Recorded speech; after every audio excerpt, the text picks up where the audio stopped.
అండి, నేను పెయింటర్ని. ఇది వాటర్ లీకేజ్ వలన ఇది వాల్ పుట్టి మొత్తం వెళ్ళిపోయింది.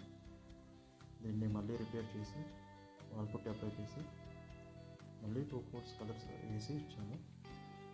చూడండి ఒకసారి, నచ్చితే లైక్ చేసి సబ్స్క్రైబ్ చేసుకోండి.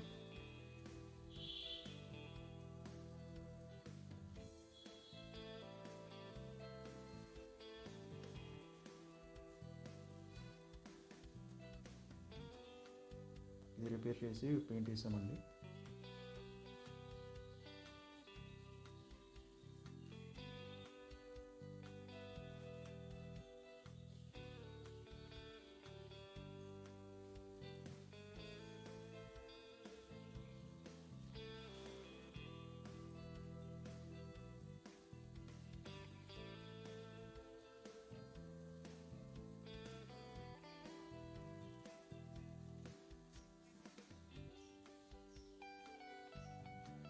ఇలాంటి మరిన్ని వీడియోలు పెడతానండి. లైక్ చేయండి, షేర్ చేయండి, కామెంట్ చేయండి.